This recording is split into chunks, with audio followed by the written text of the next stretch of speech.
बहुत अरसा हो गया 9 मई को, और हम सुन रहे थे इससे पहले भी मुकदमात हुए।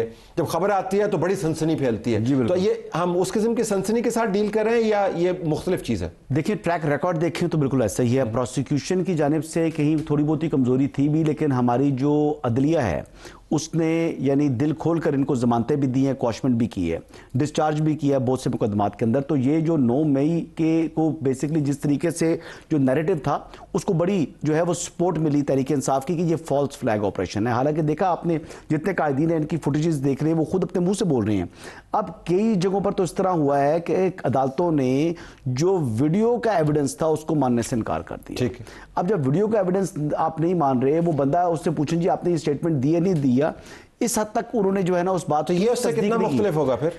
देखिए, इस मरतबा ये कहा जा रहा है कि ये जो अब देखिए ना, अब फर्द जुर्म तो आयद हो चुकी है। अब फर्द जुर्म के बाद तो अब ट्रायल है। अब ट्रायल में क्या करते हैं प्रोसिक्यूशन, अपना केस किस तरह बनाते हैं, कड़ियाँ, ये तो देखना पड़ेगा। लेकिन जो ट्रैक रिकॉर्ड है, प्रोसिक्यूशन की भी कमजोरियां थी, बहुत कमजोरियां थी, और अदलिया ने भी दिल खोल कर इनको जो है वो रिलीफ दिया है। गनीता, ये आम जगह नहीं है, पाकिस्तान का हर हिस्सा जहां पर कानून लागू होता है उस का एक तकद्दस है। लेकिन ये GHQ केस है, general headquarter, command and control, फैसला साज, न्यूक्लियर पावर का डिसीजन मेकिंग, तो ये आम केस नहीं है। अगर इसके अंदर भी मामलात वैसे ही चले जिसका जिक्र इन्होंने किया तो हालात तो फिर किसी और तरफ जाएंगे। So you think this time it is more serious than the past cases? Well, if I have to say, GHQ की इमारत या GHQ के significance, it's a part of the state ना, it's a component of the state, component of the government. Cipher case state secret की खिलाफ वर्जी थी, state के कवानीन की खिलाफ वर्जी थी। अगर इतने संजीदा केस में भी इतनी आसानी के साथ मक्खन में से बाल की तरह इमरान खान को निकाल के ले जाया गया या उनको जमानत दे दी गई, सो GHQ स्टेट का एक कंपोनेंट है ना, लेकिन वहां पर स्टेट की रूल्स की खिलाफ वर्जी हुई, मुल्की सलामती के रूल्स की खिलाफ वर्जी हुई। सो जिस तरह हसन अयूब ने कहा, मैं एग्री करूंगी उनसे कि ट्रैक रिकॉर्ड अगर देखा जाए तो बड़े बड़े केसेस, साइफर का केस हो, 190 मिलियन जो अभी चल रहा है लेकिन इसमें जमानत ऑलरेडी मिल चुकी है, बाकी सब मामलात के केसेस, इद्दत केस, बड़ा शोर शराबा, बड़ा ढोल ढमक्का उसका किया गया। सो ट्रैक रिकॉर्ड से कम अज कम, और फिर प्रोसिक्यूशन की हमेशा से कमजोरी रही है। आप इसका कंपैरिजन पनामा केस के साथ भी कर सकते हैं। वो करप्शन का एक मामला था, ये मुल्क की सलामती का, बट जो उनका एक आप ये कह दें कि मैग्नम ओपस था, पॉलिटिकल मैग्नम ओपस, वो ऑलमोस्ट सिमिलर है। लेकिन पनामा केस में भी क्या हुआ कि प्रोसिक्यूशन केस साबित ही नहीं कर सकी, तो आप भी तो नाकामी प्रोसिक्यूशन की है। Let's see how it goes. मतलब आप, I am not optimistic about, given that कि हमारा जो लीगल ट्रैक रिकॉर्ड है हमारे जुडिशियल सिस्टम का या जुडिशियल जुरिस्प्रूडेंस का, लेकिन उसके साथ आप ये देखें जो इंपॉर्टेंट है आज, वो फॉर्मेशन कमांडर। मैं उस पर आता हूँ, ये पस मंजर बड़ा दिलचस्प है वो, लेकिन पहले हम जरा फ्रेज कर लें इसको कि सेंटीमेंट इस रूम के अंदर क्या है। तो योर सेंटीमेंट ऑन दिस, जब हमने तो बड़ा इसके ऊपर बीपर हो रहे हैं, ट्रांसमिशन चल रही हैं, मौजू हमने वही चुना है, does it deserve this hype या नहीं? मेरा ख्याल है कि इस दफ़ा ये मामला संजीदा है। उसकी रीज़न ये है कि देखिए, तो ऑलरेडी ये केस डिले हो गया बहुत ज़्यादा, ये 90 डेज में सॉर्ट होने वाला केस था, ड्रैग हुआ, शायद एविडेंसेस कलेक्शन, प्रोसिक्यूशन की बात हो गई, सारी बातें हो गई। लेकिन तला साहब, मुझे ये लगता है कि ये इसलिए इस दफ़ा थोड़ा सा संजीदा मामला है कि जितनी हीट इमरान खान साहब बढ़ा रहे हैं उतनी हीट वहाँ से भी बढ़ती जा रही है। जब आप इसको इस कॉन्टेक्स्ट में देखते 1.5 साल तो आपको लगता है ये बहुत लेट हो गया, लेकिन आज की तारीख में अगर आप इसको समझने की कोशिश करें तो इसके बहुत स्ट्रांग आपको एविडेंस है। आज एक कमेटी बना दी है तहरीक इंसाफ ने और कहा है कि हम डायलॉग करेंगे, और इंटरेस्टिंगली ये कहा है कि वो डायलॉग ताकतवर से करेंगे। तो उन्होंने कहा कौन ताकतवर, सवाल पूछा जा रहा है तो वो कह रहे हैं हुकूमत अगर ताकतवर है वो हल कर सकती है तो वो आ जाए, और अगर हुकूमत नहीं कर सकती तो जो असल ताकतवर एहतराम, मतलब ये बिल्कुल हम तो 6 माह पहले भी यही अल्फाज सुन रहे थे, यही फॉर्मेशन थी और यही हम बात कर रहे थे। तो मैं अगर आपकी इजाजत हो मुकम्मल कर लूं। सो तहरीक इंसाफ को यह पता है कि अब हमारे हाथ से चीजें निकलती जा रही हैं। वो जो फाइनल कॉल थी ना, वो फाइनल कॉल के बाद हालात अब वैसे नहीं रहे, जिस तरह जेल भेज के मुलाकातें, बातचीत, मामलात आगे बढ़ रहे थे। ये अल्फाज शायद सेम हो, बल्कि मैं आपको इससे भी पीछे ले जाता हूँ। 2022 में जनरल सरफराज की शहादत के टाइम भी बड़े सख्त अल्फाज इस्तेमाल किए गए थे, और जो पीटीआई के सपोर्टर्स या सोशल मीडिया प्रोपेगेंडा हुआ था उस वक्त, हम सबको पता है, ये बातें तो उस वक्त से चल रही है। लेकिन अब मैं क्यों कह रहा हूं, मुझे लगता है कि ये मामला संजीदगी की तरफ आगे बढ़ रहा है। उसकी रीजन ये है कि जो फाइनल कॉल पे उनको कंसेशन देने की कोशिश की जा रही थी कि आप इसको डिले कर लें, आगे कर लें, लिंगर ऑन करें, डायलॉग कर लें, बात कर लें, वो फाइनल कॉल देख ली गई है। ठीक, कि उस फाइनल कॉल से कुछ नहीं निकला है। अब उसके बावजूद जो रेशियल प्रोफाइलिंग से लेके जो इल्जामात जो सोशल मीडिया के ऊपर सारा कुछ हुआ है, इन चीजों को लेकर मुझे लगता ही है कि अब वहां ये हीट फील की जा रही है कि अगर मजीद कंसेशन दिया गया तो हमारे ऊपर मजीद प्रेशर आएगा। तो मुझे तो आप समझे कि ये एक टिपिंग पॉइंट है, ये आम केस है, टिपिंग पॉइंट। हमने आमिर देखा GHQ 2 मरतबा, दूसरी मरतबा ब्रीच हुआ था। पहली मरतबा जब ब्रीच हुआ था कि दहशतगर्दी का हमला था और उसके ऊपर फिर आपको पता है कितना बड़ा ऑपरेशन हुआ, आपने भी उसको कवर किया, हम सब ने उसको कवर किया। फिर मुलजमान को सजाएं हुई, वो पकड़े गए, फांसियां हुई। ये दूसरी मरतबा ब्रीच हुआ है। सो आपका पॉइंट ये एक्नॉलेज करते हुए कि हर केस संजीदा है, साइफर समेत केस संजीदा है, ये जरा ज्यादा संजीदा है कि नहीं? जिस केस की आप बात कर रहे हैं वो है दहशतगर्दों का ओरिजिनल केस, GHQ पे जो MI हेडक्वार्टर पे कब्जा हुआ और सब कुछ हुआ। ये केस अगर इसके अंदर अब फर्द जुर्म के बाद जनरल फैज़ वाली कहानी नहीं आ रही तो ये कुछ भी नहीं है। और जनरल फैज़ वाली कहानी क्या है? जनरल फैज़ वाली वो कहानी है कि जी वो पुराना मोबाइल यूज़ करते थे, इमरान खान के साथ डिस्कशन होती थी। ये खबरें आई ना सारी की सारी, आपने और प्लानिंग की बात करें, प्लानिंग की उसी केस में जाएंगे ना ये। ठीक है। क्योंकि मैंने एक बंदे से पूछा था जब हमारे अनुसर जावेद साहब ने कहा ना कि 26 से पहले फैसला आएगा, तो मैंने एक बंदे को फ़ोन किया, मैं कहा ये फैसला कब आएगा?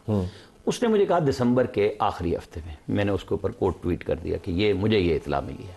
अभी तक तो वो बंदा ठीक खड़ा है ना कि फैसला नहीं आया। ठीक है। लेकिन इशू ये है कि अगर इमरान खान को इस केस में फर्द जुर्म लगी और आप साबित नहीं कर रहे तो फिर मजाक होगा, जैसे पहले साइफर का हवाला है या कुछ है, फिर गपशप है ना।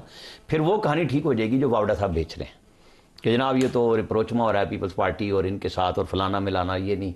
तो ये नवाज शरीफ को जो ज़ीरो कर चुके हुए हैं, फिर उसकी तो एक स्टेटमेंट इन सबको भस्म कर देगी ना। तो आप ये कह रहे हैं कि ये गलतफहमी है जिन लोगों को वो ये चला रहे हैं। तो अगर आप एविडेंस इमरान के खिलाफ जो कहते हैं नाकाबिल तहदीद, जो फॉर्मेशन कमांडर्स ने कई दफ़ा कहा, जो कोर कमांडर्स की कई प्रेस रिलीज़ों ने कहा, आज इत्तेफाक से हम डिस्कस तो कर रहे हैं लेकिन आज उसमें डिस्कशन में वो 9 मई नहीं है इस प्रेस रिलीज में, जब इत्तेफाक से उसी दिन उन पे फर्द जुर्म लग रही है और पता था कि शायद आज लगी जाए क्योंकि 5-6 दफ़ा ये काम हो चुका। लेकिन और बहुत सारी चीजें हैं जो हमें वो 26 नवंबर पे हमें दिखा रही हैं। उन्होंने बंदे पकड़ के उनके जेल में डाल दिए। उमर अयूब को पकड़ा हुआ है वहां पे। किसको? उमर अयूब को नहीं पकड़ा। किस केस में पकड़ा है? जमानत हो जाएगी। जज हमारा कहेगा ये क्या बात हुई, बयान ही तो दिया है। PF के ऊपर क्या किया? जिन्होंने PF बेस गिराया उनको सरगोदा वाले जज ने क्या कहा था? ठीक है, मियां वाली में ISI वाले पे क्या कहा, कोर कमांडर पे क्या कहा, और वो जो सहीफा लिख के थे बश्ती जेवर का खोसा साहब नवाज शरीफ को ताकि बरियत ना हो, वीडियो एविडेंस वाला, तो क्या भाई कुछ शामिल ही नहीं करना। आप कैसे करेंगे? टग ऑफ वॉर है, this is a push and pull. एक तरफ से टग ऑफ वॉर के जो गेम है ना, ये वो खेली जा रही है, फ्रिक्शन है सिर्फ एक। अब इसमें ज़ाहिर है जो प्रिवेल करेगा वो अल्टीमेटली स्टेट ही होगी। इमरान खान तो प्रिवेल नहीं करेंगे, लेकिन वो किस तरीके से किस हद तक प्रिवेल करे। मैं दोबारा उसके ऊपर जाऊंगा कि चूंकि अब आपसे ये बिल्कुल बेयर नकल्ड फाइट आपको नजर आती है।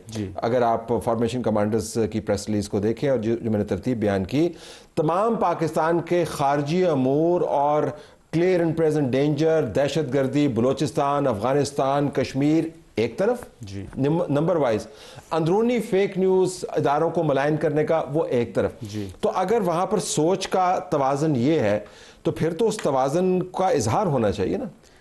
और ये केस है कि इजहार करने के लिए, इजहार तो कर करके वो भी बेचारे थक चुके हैं। लेकिन आप ये देख लेना कि आपका जो जुडिशल सिस्टम है, जुडिशरी में बहुत ज़्यादा, यानी देखिए असल में हुआ क्या, इमरान खान को बनाया गया है और इन्होंने ही बनाया था। जिस तरीके से बनाया, फिर उसको मजबूत करने के लिए बहुत से लोग उसके लाइक माइंडेड को सिस्टम के अंदर जो है वो इंसर्ट किया गया, चाहे वो जुडिशरी थी, चाहे वो लॉ एनफोर्समेंट एजेंसीज थी, चाहे जहाँ भी थे, तमाम हर जगहों पर इसके लिए सहूलतकारी का एक मैकेनिज्म बना। उसके अब उस सारे सिस्टम में बहुत से लोग ऐसे हो चुके हैं जो कि मेंटली तौर के ऊपर, हमारे इवन मीडिया के अंदर भी, वो इस बात पर कन्विंस हैं कि जी इमरान खान ठीक है, बाकी सारी दुनिया गलत है। बस एहतराम, वो उन लोगों की सोच की बुनियाद पर तो ये केस डिसाइड नहीं होना, क्योंकि जो कस्टडी है इसकी एविडेंस की, देखिए जो कस्टोडियन है इसके एविडेंस का वो GHQ खुद है जी। उनकी अपनी वीडियोस हैं, उनके पास शवाहिद मौजूद होंगे। तो ये लेकिन आप ये देखिए, मेरा ये ख्याल है कि ये मामला इतना आसान नहीं, क्योंकि हम पिछले डसे हुए इतने केसेस के नताइज हमने देखे हुए, 140वें नंबर पर हमारी जुडिशरी फॉल करती है, एवरेज उसकी रन्स की ये है। तो इसलिए हमें ये डर है, मेरा ये ख्याल है ये मामला थोड़ा संजीदा है। हो सकता है कि उन्हें रिलीफ तो मिले, but at the cost of what? शायद फाइलें इतनी जमा कर ली जाएं, थब्बियां इतनी बड़ी हो जाएं कि वो जिस पेज से मैं एक बात ऐड करना चाहूंगा इन्हीं की बात की कंटिन्यूएशन में कि देखें, अब राणा साहब भी कह रहे थे कि अब वो खोसा साहब बांध गए कि एविडेंस जो है उसको आप वीडियो को ऐसा एविडेंस प्रोड्यूस नहीं कर सकते। तो जनाब पीडीएम की हुकूमत थी, अब दोबारा हुकूमत है, 26वीं आईनी तरमीम अभी की है, उसमें इस चीज के अमेंडमेंट क्यों नहीं किए उन्होंने?